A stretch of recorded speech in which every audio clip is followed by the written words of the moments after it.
안녕하세요. 저는 늦깎이 요양보호사를 준비 중인 40대 여자입니다.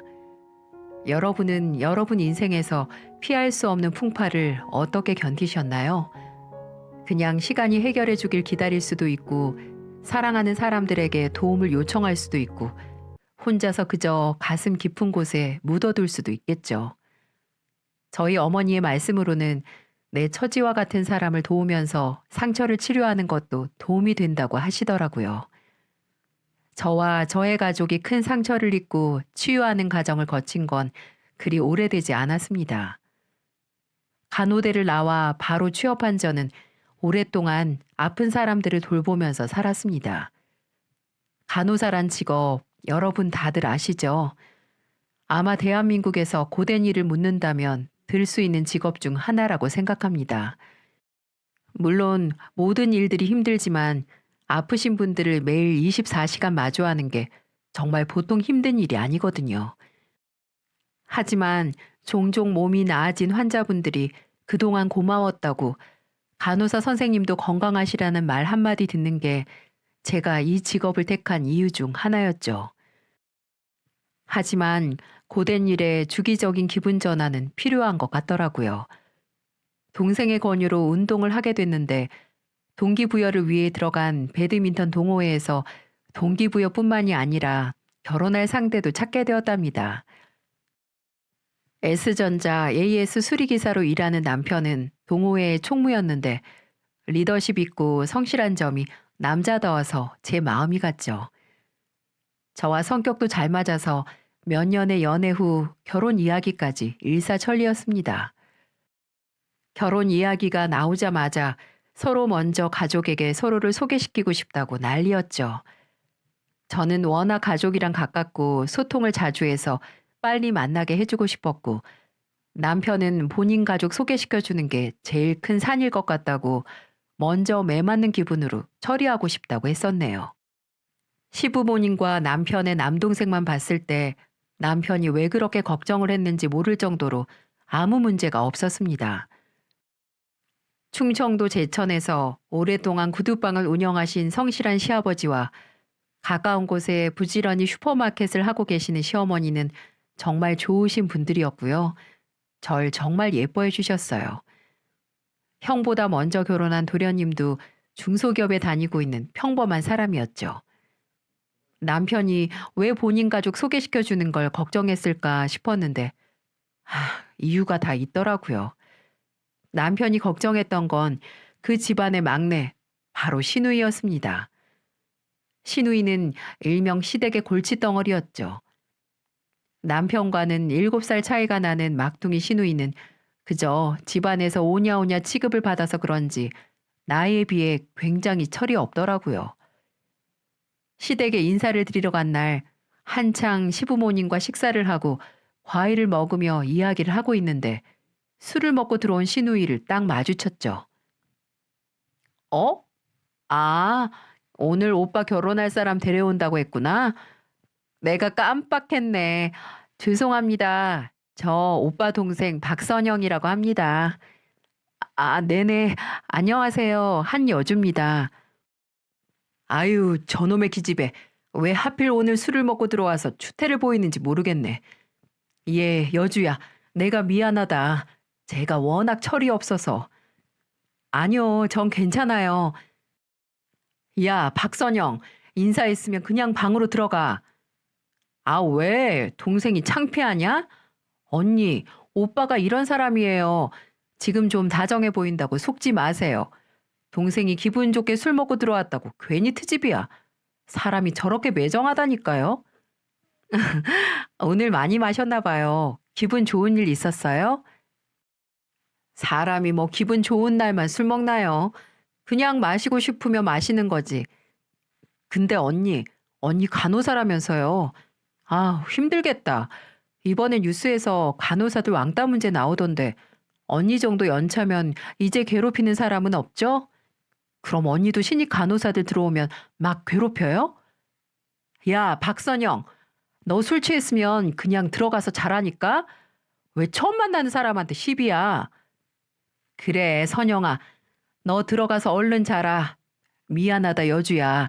제가 취해서 그런 거니까 이해 좀 해라. 네, 괜찮아요, 아가씨. 전 다른 간호사들 안 괴롭혀요. 괴롭혀서 그만두면 그 인력 제가 충원시켜야 하는데 왜 그런 일을 하겠어요. 제가 신입들한테 잘해주고 함께 으쌰으쌰 해야 일도 효율적으로 되거든요. 그리고 저랑 같이 일하는 사람들 다 일도 잘하고 착해서 오히려 사이도 다 좋아요. 그러니까 괜한 걱정 안 해도 돼요. 우리 며느리 말 참 잘한다. 그렇지, 당연히 그래야지. 맞아. 우리 여주가 어디서 남 괴롭히고 다닐 애가 아니지. 아이, 엄마는 언제 봤다고 우리 여주야. 오늘 처음 본 거 아니야? 아, 집에 손님 오는 날 술 먹고 들어오는 정신머리도 어이가 없는데 취해서 처음 보는 사람한테 다짜고짜 사내 괴롭힘 하진 않냐고 묻는 무례함에 제 속이 어찌나 부글부글 끓는지.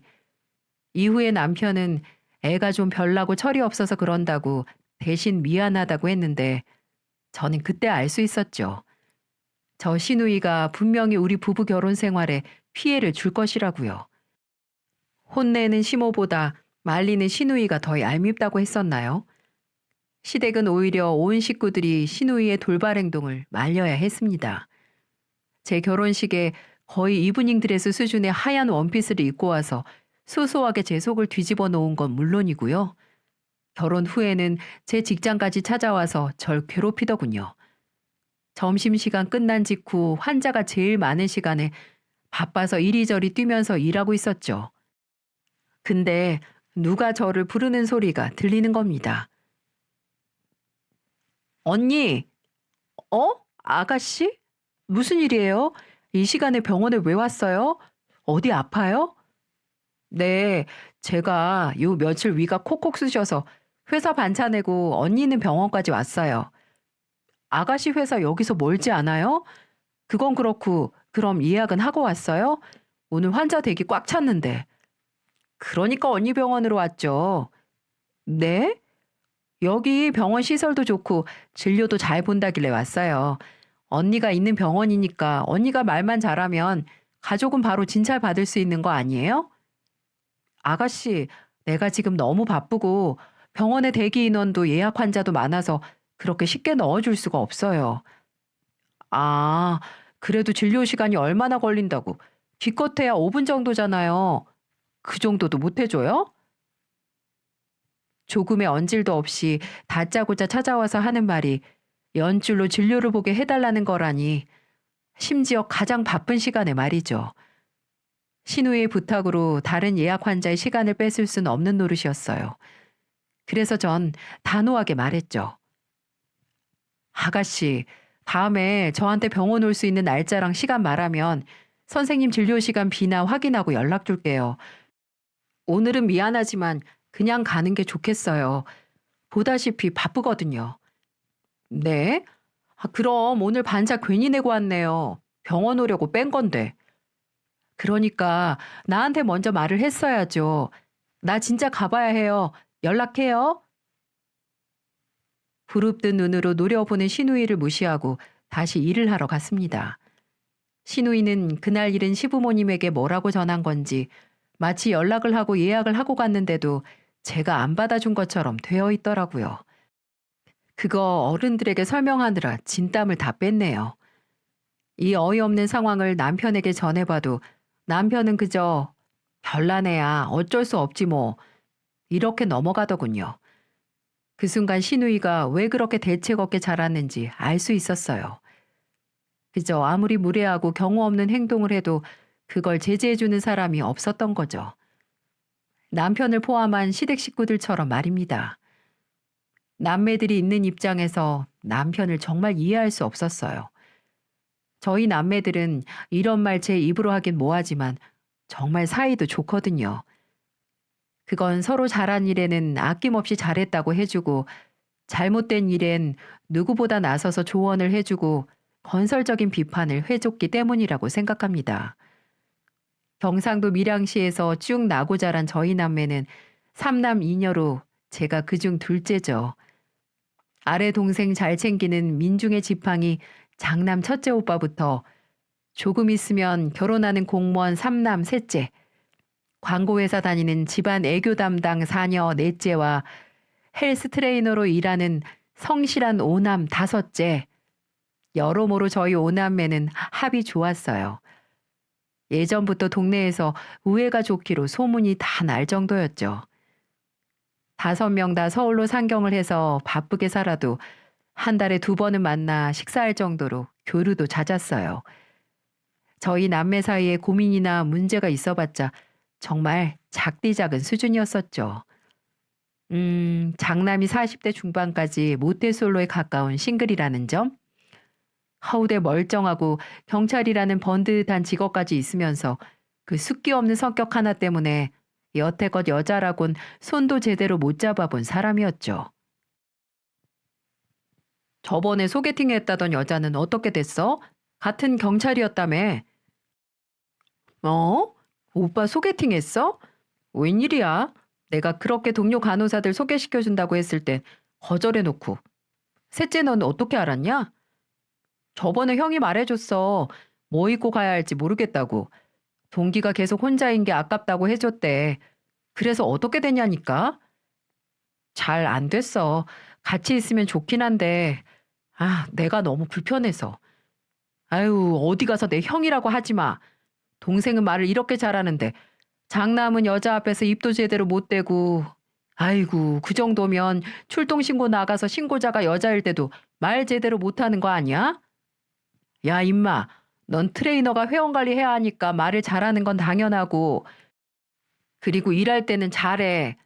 그냥 연애 상대로서 만나면 너무 어려워서 그런 거야. 그럼 뭐 많이 만나보는 방법밖에 없네. 오빠, 소개팅 생각 더 있음 나한테 말해. 회사 동료들 중에 이상형 경찰인 사람 많아. 됐다. 난 그냥 민중의 지팡이로 한 여자보다는 여러 사람 지켜주며 사는 게 팔짱가 봐. 그게 나한테 더 맞는 것 같아. 내 속도 편하고. 또 저 소리다. 그래, 오빠가 좋으면 좋은 거지 뭐. 이래도 흥, 저래도 흥, 이렇게 둥글둥글한 저희 남매에게도 시련은 찾아왔습니다. 바로 아버지의 암 판정이었어요. 제 결혼 바로 전에 아버지는 암 판정을 받으셔서 투병 중이셨죠. 요양보호사였던 어머니는 묵묵히 아버지 옆에서 간호를 하셨어요. 저희 남매는 일이 바빠도 일주일씩 돌아가며 주말마다 아버지가 계시는 밀양병원으로 내려가서 아버지를 만났어요. 아버지라는 기둥이 편찮으시다는 게 저희 남매들에겐 커다란 불안으로 다가왔지만 그만큼 지금 당장 가족에게 충실하기 위해 서로 노력한 것도 사실입니다. 이렇게 서로에게 좋은 영향만 끼치고 싶어하는 남매 사이에서 자라온 저는 시누이의 잘못에도 그냥 넘어가거나 받아주는 남편의 행동이 적응되지 않았어요. 지금 남편이 용인하고 있는 시누이의 행동들이 결과적으로는 시누이에게도 남편의 가족에게도 좋을 게 없으니까요. 하지만 본인 동생이고 본인 가족 일인데 제가 계속 감나라 배나라 할 수도 없는 노릇이었죠. 그냥 권유나 조언해서 그칠 뿐이었어요. 부부 사이엔 적당한 선은 지켜야 한다고 생각했거든요. 저도 만일 남편이 제 가족 일에 이래라 저래라 하면 기분이 썩 좋지는 않을 것 같았고요. 다행히 시누이는 큰 사고를 치거나 저한테 큰 무례를 저지르진 않았어요. 그 때문인지 저희 부부의 결혼 생활은 순풍에 바람 든 듯이 순탄했습니다. 축하할 일도 생겼고요. 결혼 후 얼마 안 돼서 제가 그렇게 원하던 아이가 생긴 거예요. 정말 일상이 이렇게만 유지된다면 더 이상 바랄 것 하나 없었어요. 하지만 그것도 정말 찰나였어요. 결혼 후 1년이 지났을 때 청천벽력과 같은 순간이 찾아왔습니다. 힘내서 암투병 중이던 아버지가 끝내 세상을 떠나시고 말았어요. 아버지는 임종 전 저희 남매들 다 둘러놓고 편안한 얼굴로 눈을 감으셨어요. 숨을 거두기 전에 남편 손 꼭 잡고 우리 딸 부탁한다고 이렇게 먼저 가서 미안하다고 눈물을 보이셨고 남편은 오열과 함께 아버지를 꼭 안아주었죠. 그리고 꼭 그러겠다고 걱정 마시라고 말해주었습니다. 떠나기 전까지 자식 걱정만 하는 아버지 마음을 한시름 덜어드리기 위해 굳게 다짐하는 남편의 배려에 전 결혼 후에 다시 한번 이 남자라면 정말 안심하고 함께 살아도 되겠다는 믿음을 얻었어요. 남편은 마지막 아버지와 한 약속을 지키려는 것처럼 아버지의 장례식에서도 큰 사위로서 잠도 못 자고 조문객들 맞이하느라 고생했죠. 저희 어머니도 그런 모습에 크게 감동하셨는지 장례식 끝나고 아버지 유골함 안치시킨 다음에 남편을 안아주셨어요. 정말 고맙다고요. 근데 정말 제게 잘하던 이 남자, 아버지와 한 약속의 기한이 딱 2년이었나 보더라고요. 제 아버지에게 울면서 딸을 지켜주겠다고 약속하고 지극정성을 쏟던 남자는 아무래도 다른 남자였나 봅니다. 아버지를 보내고 2년 후부터 마치 주문이 풀리는 것처럼 급속도로 다른 사람으로 변신을 하더군요. 아직 기저귀 찬 딸 매일 등에 업고 다녀도 모자랄 판인데 기저귀 한 번을 자다 일어나서 갈아준 적이 없었어요. 아니 애는 저 혼자 만들어서 저 혼자 키웁니까? 매번 일이 너무 힘들다고 집에 오면 푹 쉬고 싶다는데 저는 일 안 하냐고요. 저도 아이 낳고 쉴 틈 없이 바로 복귀해서 일했는데 그저 넌 엄마잖아. 애는 엄마 손 타는 게 맞지. 이런 궤변만 늘어놓았어요. 그렇다고 이 사람이 퇴근 후에 다음 날 다시 열심히 일한 휴식을 저한테 돌려주기라도 했을까요? 전혀 아닙니다. 퇴근하고 돌아오면 옷만 갈아입고 바로 냉장고에서 소주 꺼내서 병째로 들이마셨어요. 또 술이야? 속도 안 아파? 마시려면 자네 따라 마시던가 뭐 하는 거야? 애는 신경도 안 쓰지?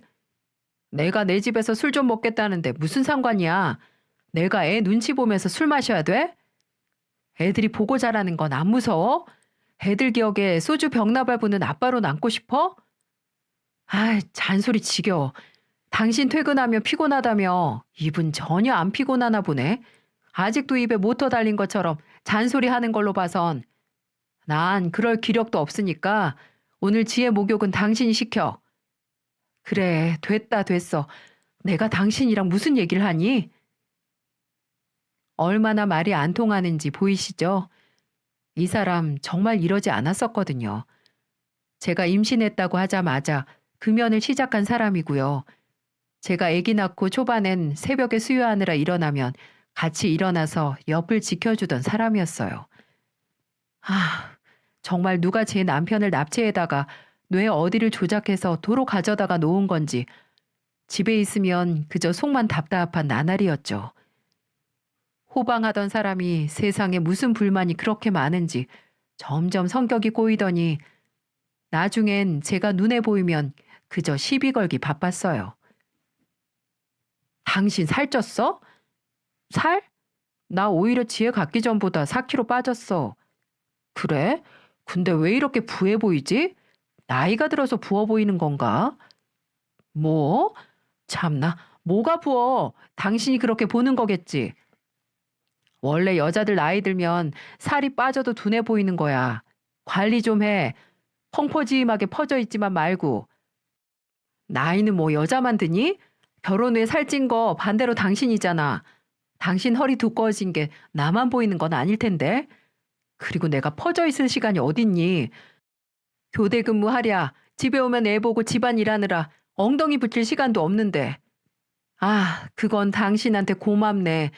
집안일 손가락 하나 까딱 안 해서 집에 퍼져 있을 틈을 안 줘서 정말 고마워. 남편의 불만은 식탁에 고기가 없다, 뭐가 없다, 이건 짜다, 이건 싱겁다, 국은 매일 바뀌어야 하는 거 아니냐.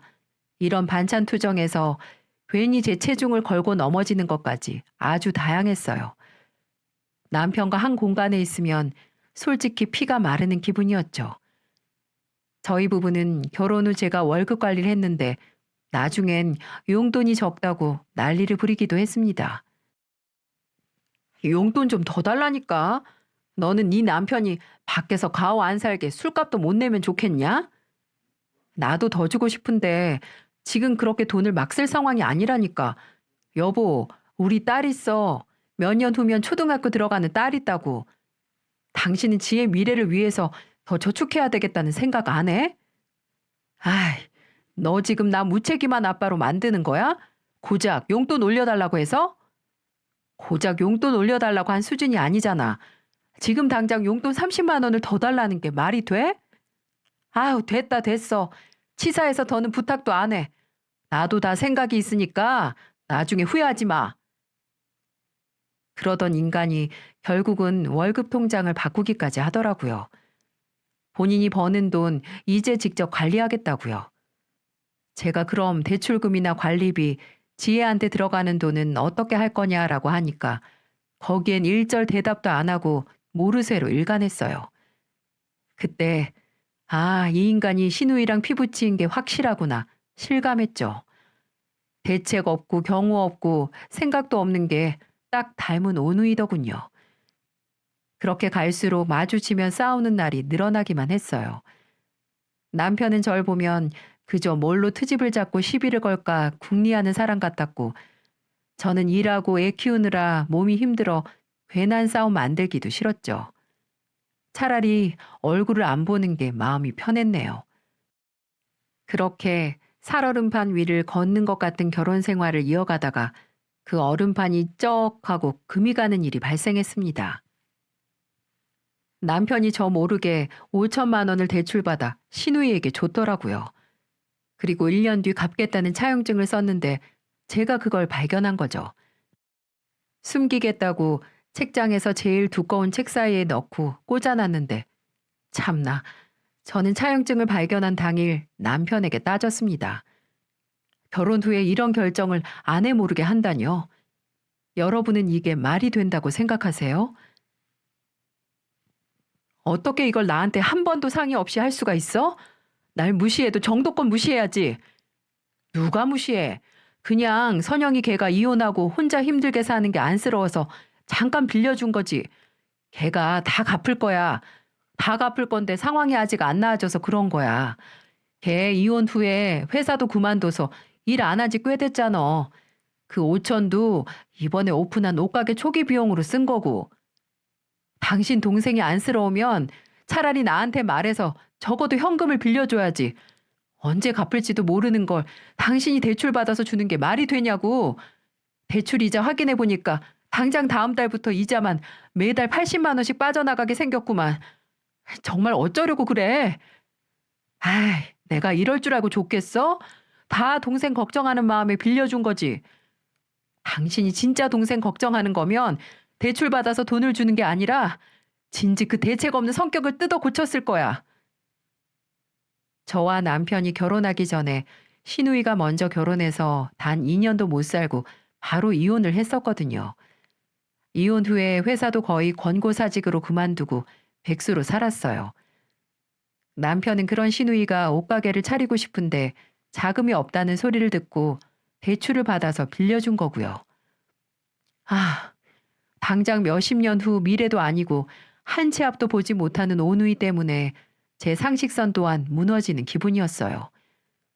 신우이가 꼭 갚을 거라고 떵떵거리는 남편의 말을 축구공처럼 떵 차버리는 사건이 터지고야 말았습니다.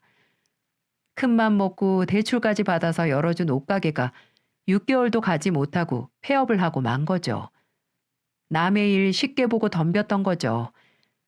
그뿐만 아니라 가족에게 알리지도 않고 가게 정리 후에 보증금 빼서 그거 들고 날랐네요. 정말 신우이는 바람과 함께 사라졌습니다. 작정을 하고 잠적하고 만 거죠. 뭘 믿었는지 모르겠지만 밑도 끝도 없이 동생이 갚겠지 하던 남편은 패닉 상태에 빠졌어요. 결혼 후 변해서 이상해진 사람이 더 이상한 행동을 하기 시작한 겁니다. 신우이에게 배신당한 남편은 정말 막 나가기로 한 건지 밖에서 동료들과 회식을 하다가 주먹 다짐을 해 경찰서까지 가게 됐습니다.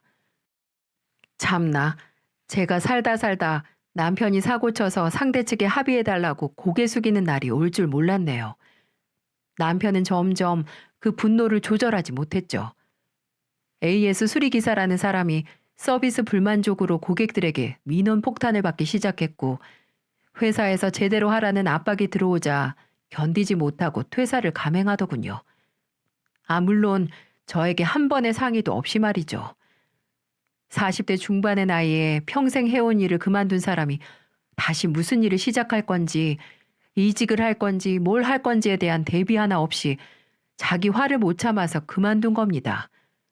벌어먹일 처자식이 있는 사람이 말이죠. 가계부에 커다란 구멍이 뚫리게 되자 전 초과 근무 시간을 늘릴 수밖에 없었어요. 당장 나가야 하는 돈은 한 바가지인데 수입이 절반이 되었으니까요. 솔직히 제가 먹여 살릴 수 있었습니다. 외벌이가 여유롭진 않겠지만 당장 굶어 죽을 수준은 아니었으니까요.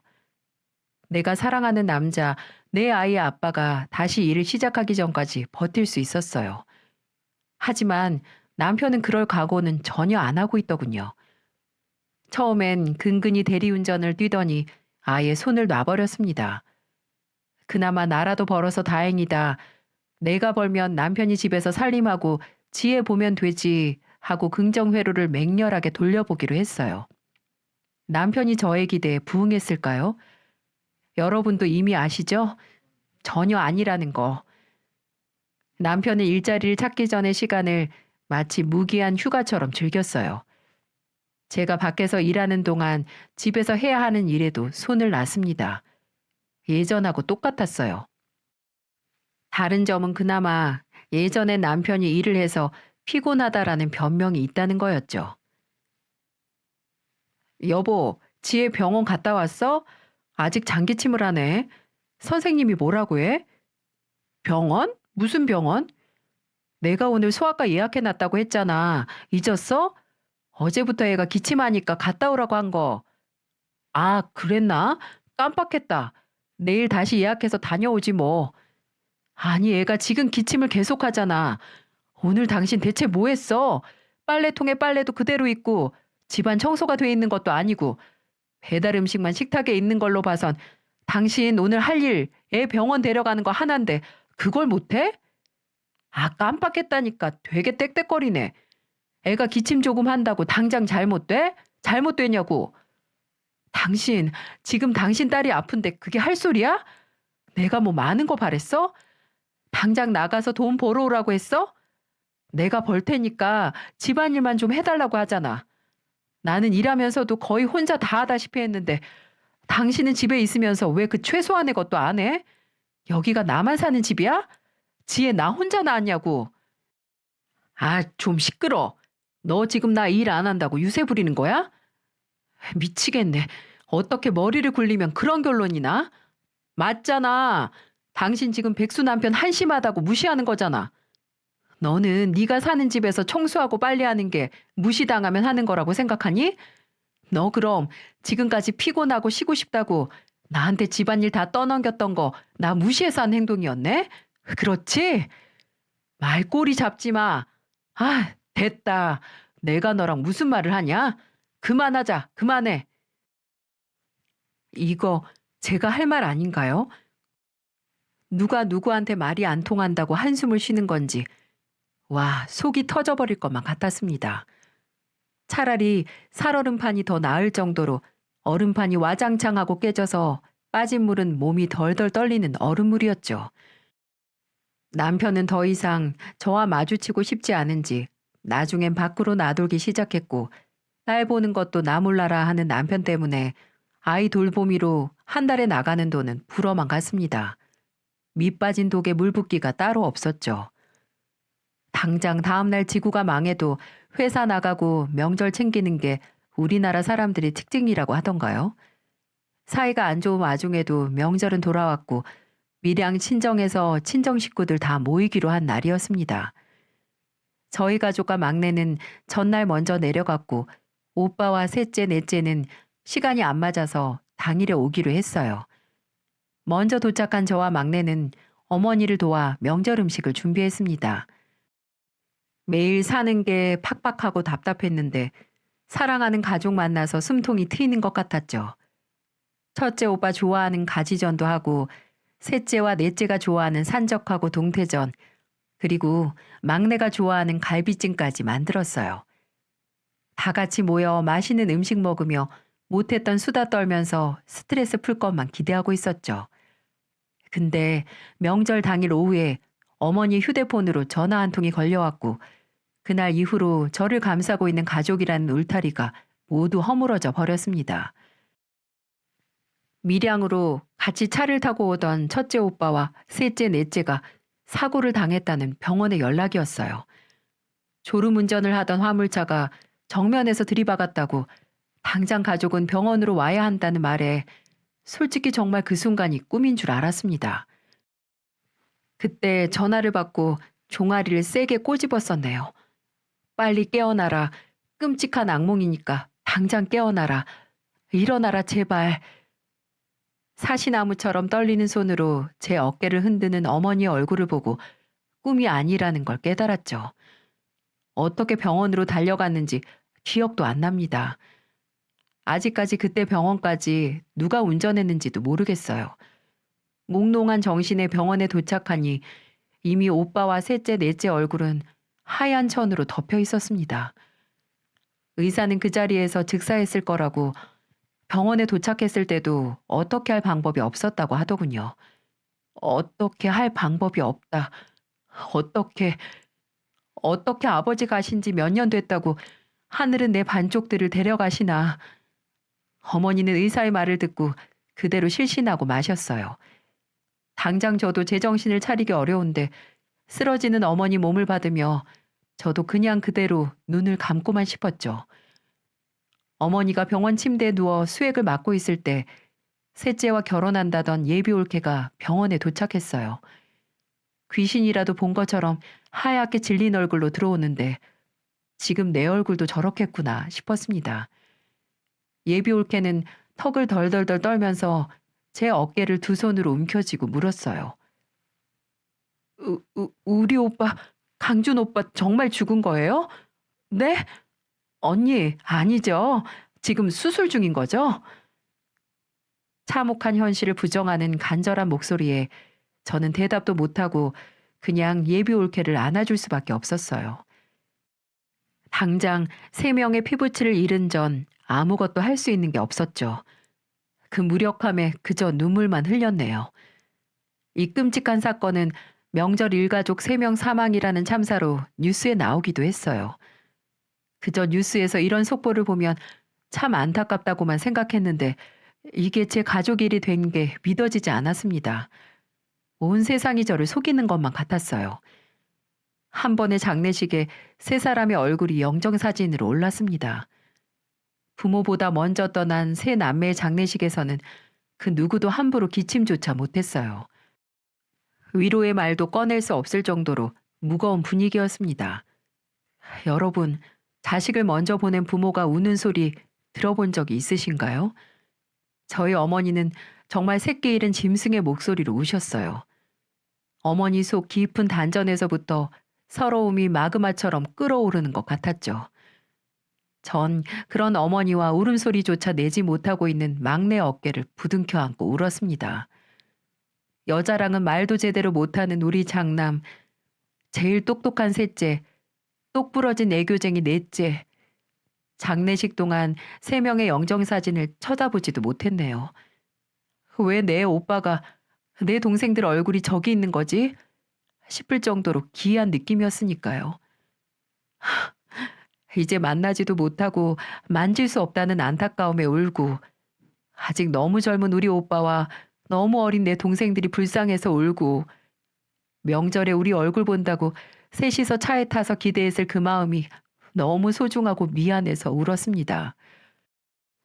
이제 듣지 못하는 오빠의 어딘가 어눌하고 그저 사람 좋은 목소리도 잘난 척하면서 말하는데 밉지 않은 셋째의 목소리와 언니 라고 늘어지게 저를 부르는 넷째의 목소리도 듣지 못하겠죠. 못해준 게 너무 많은데 왜 벌써 간 걸까? 먼저 가신 아버지가 적적해서 데려가셨나 이런 미친 생각까지 들더군요.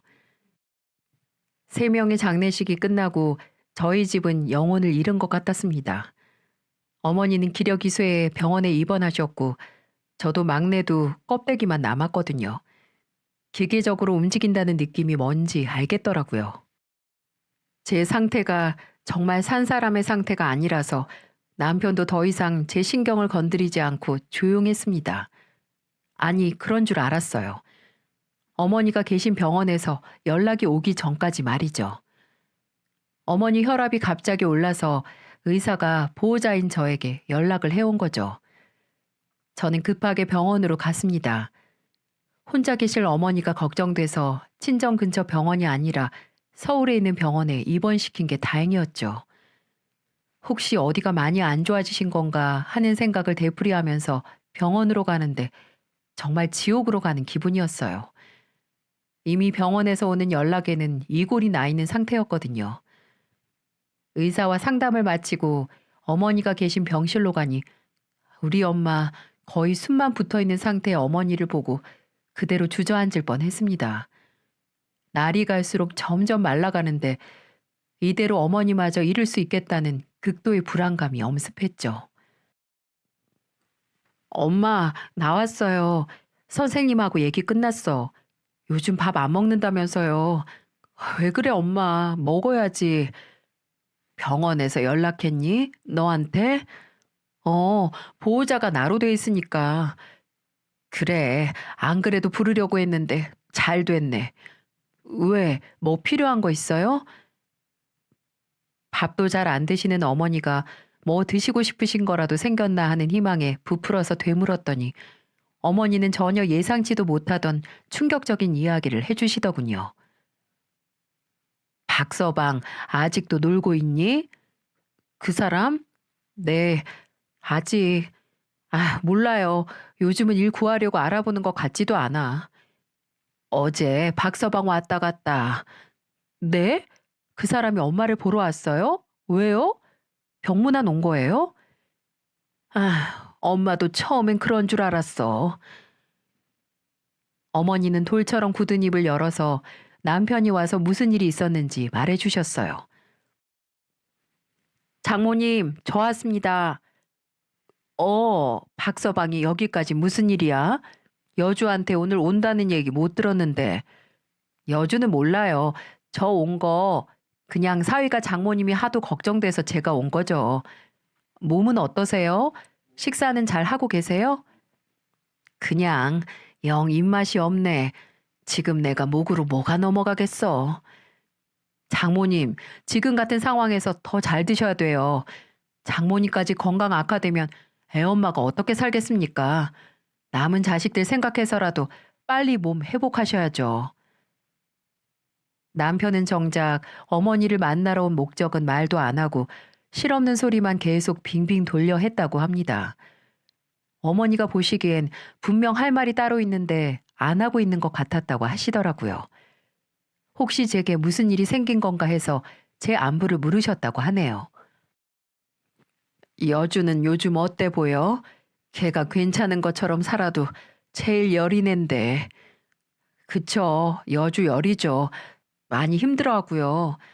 그래서 말인데요, 장모님. 왜? 여주가 앞으로 편하게 잘 살아야 하잖아요. 물론 어머니도 그렇고 처남도 그렇고요.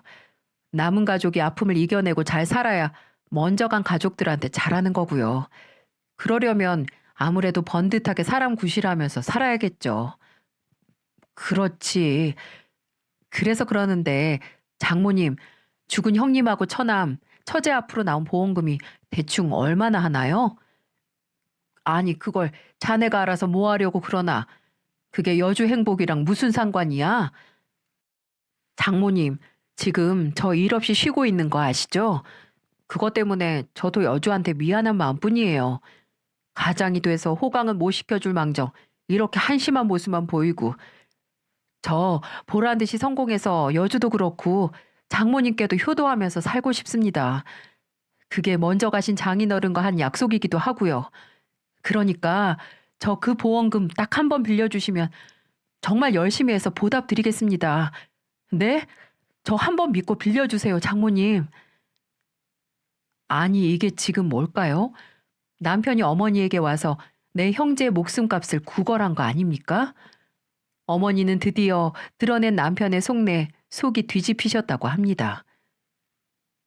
자네 지금 내 자식들 목숨값 빌려달라고 애원하러 왔나?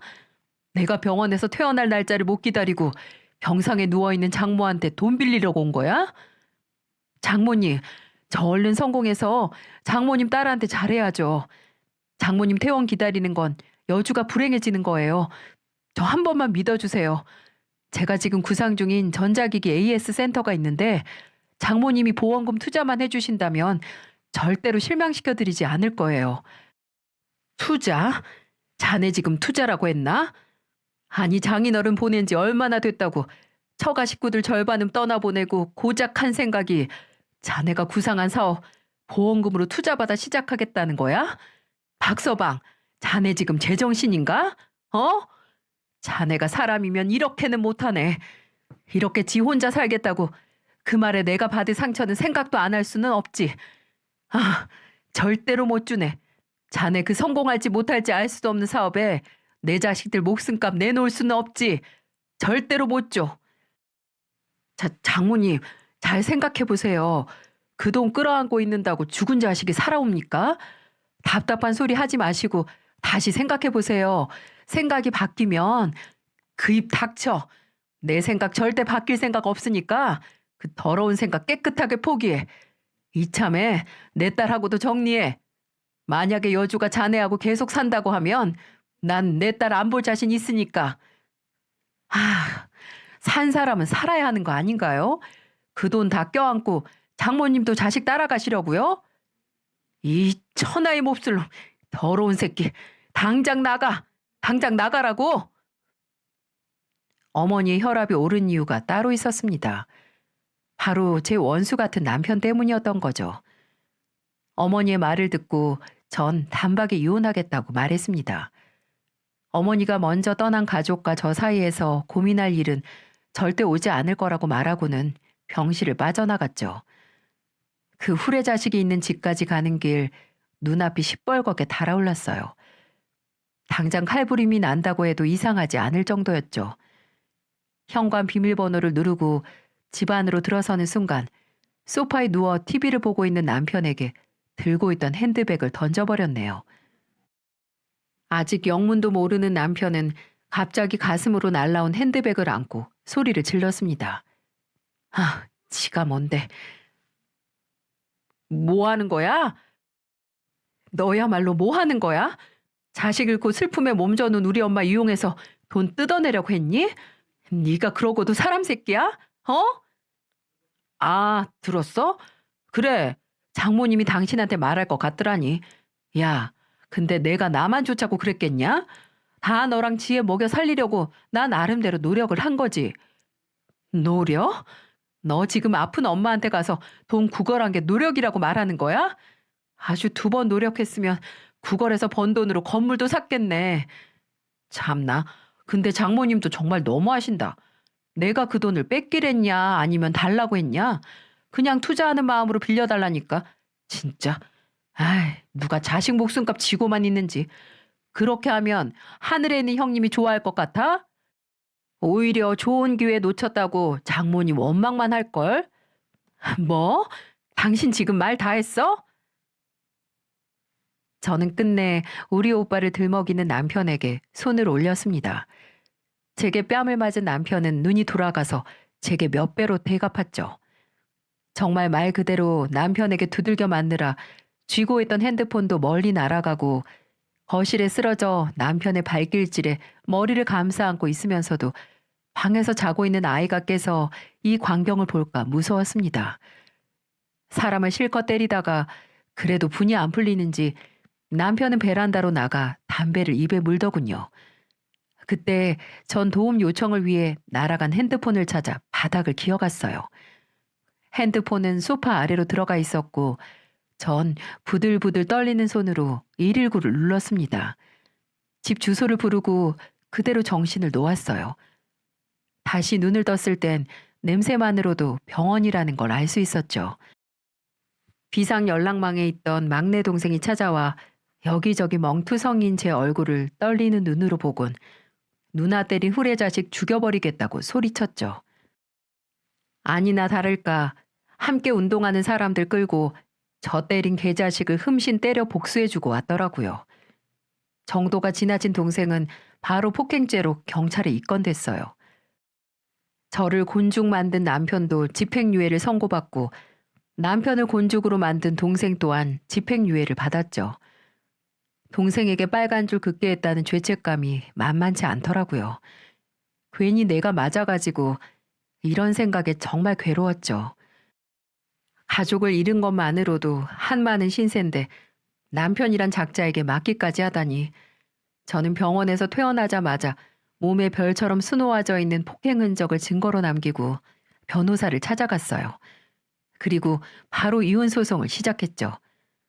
남편이 몇 개월을 백수로 살고 절 때린 흔적 사진이 증거가 되어 양육권은 물론이고 재산 분할도 제게 유리하게 진행됐습니다. 이렇게 깔끔하게 끝나니 맞은 게 도움이 된다는 게 어이가 없기도 하고 씁쓸하기도 했죠. 정말 염치 없고 끔찍한 게 뭔지 아시나요? 이제 전 남편이 된 그 사람은 이혼 확정이 되고 며칠 뒤에 득달같이 연락을 해오더군요. 전화를 모두 무시했지만 전 남편은 그저 후회한다고 미안하다고 한 번만 봐달라는 장문의 문자 메시지를 매일같이 제 핸드폰에 남겼습니다. 염치가 이 정도로 없으면 어디 경찰서에서 잡아가야 하는 거 아닌가요? 아내를 팬 새끼가 무슨 생각으로 다시 받아달라고 연락을 하는지 아무리 생각해도 인생을 혼자 사는 놈입니다. 남 생각을 아주 1%도 안 하더군요. 제가 연락을 다 무시하자 당연한 수순처럼 제가 사는 곳에도 찾아오고 직장에도 찾아왔어요. 여주야, 나 한 번만 봐주라. 내가 일이 안 풀리고 나 찾는 곳도 없어서 궁지에 몰린 기분이었어. 너랑 점점 사이가 나빠지는 게 무서워서 뭐라도 해야겠더라고. 정말 미안해. 잘못했어. 장모님한테 가서도 싹싹 빌게. 나 정말 당신 없이 못 사는 거 알잖아. 그럼 뒤지던가. 네, 저 자식은 못 살겠죠. 탱자 놀다가 대출이자 내주던 아내 없어지니 아까운 거겠죠. 전 제 앞에 무릎을 꿇고 싹싹 비는 남편 앞 땅바닥에 침 한 번 퇴 뱉고 뒤돌아 집으로 돌아왔네요. 근데 나 없이 못 산다고 하는 놈이 매달 지급해야 할 양육비를 밀린다는 게 말이 되나요? 나중에 밀린 양육비 문제로 변호사에게 연락을 하니까 전 남편 새끼 음주운전 하다가 가로등에 그대로 들이박아 하반신 마비가 됐다고 하더군요. 아휴, 음주운전. 지 인생 혼자서 말아먹을 것이지 누구한테 피해를 주려고. 그나마 정말 업보라는 게 있다는 걸 그때 알았죠. 혼자 다치다니 얼마나 다행이게요. 전 남편은 못 걷는 지 처지를 이용해서 제게 널 못 만나면 딸이라도 만나게 해달라고 끈질기게 달라붙었어요. 매번 다른 번호로 울며 불며 애원하는데 정말 지독한 인간이죠. 본인 목적을 위해서라면 뭐든 이용하는 것이 말이죠. 양육비도 안 주는 아빠가 무슨 딸을 걱정하는 아빠라고 저도 절대로 못 보여준다고 했네요. 전 남편이 휠체어 끌고 찾아올까봐 서울살이도 정리하고 어머니가 계시는 밀양으로 딸과 이사를 왔습니다. 그리고 어머니 따라 요양보호사를 준비하고 있는 중이에요. 40 넘은 늦가기 공부와 죄취업이 힘들긴 하지만 그래도 정말 나중에 우리 아버지랑 오빠 동생들 만나 부끄럽지 않게 살기 위해 노력 중이랍니다. 어머니는 다행히도 기운을 회복하셨어요. 그 회복엔 남을 돕는 데서 오는 보람과 행복을 느낄 수 있다는 게 한몫했죠. 사랑하는 사람을 먼저 떠나보내고 상황까지 안 좋은 이웃들을 돌보고 기부도 하면서 본인 상처를 다 치유하셨죠. 동병상련이라는 말이 정말 허투루 있는 게 아닌가 봐요. 같은 아픔을 지닌 사람들끼리 확실히 통하는 게 있고 서로의 처지를 이해하는 만큼 어떤 게 도움이 되고 어떻게 치유가 되는지 알고 있었죠. 어머니는 그렇게 선행을 베풀며 본인을 구해내신 겁니다. 저희 어머니를 보면 생각나는 구절이 있어요. 인생 창가를 쓴 시인 롱펠로의 명언인데요. 이런 세상을 두려워 말라. 그러면 곧 알게 되리라. 고통을 겪은 다음 강해지는 것이 얼마나 장엄한가를. 이루 말할 수 없는 고통을 이겨낸 저희 가족은 사랑하는 사람들을 다시 만나기 전까지 더더욱 강해져서 다음 생엔 누구도 잃지 않고 지켜낼 수 있는 힘을 기를 겁니다. 솔직히 불가능하고 터무니없는 얘기일지도 모르지만 그만큼 간절하니까요. 저는 다음 생에 태어나도 저희 가족의 한 사람으로 꼭 태어나고 싶어요. 아직은 멀고 먼 이야기지만 사랑하는 우리 가족이 모두 빠짐없이 다시 만날 그날까지 우리 아버지, 오빠, 그리고 동생들에게 나눠줄 행복 많이 모아두려고 합니다. 여러분들도 모을 수 있는 행복을 모두 모아 소중한 사람들과 함께 나누셨으면 좋겠네요. 함께 해주셔서 감사합니다.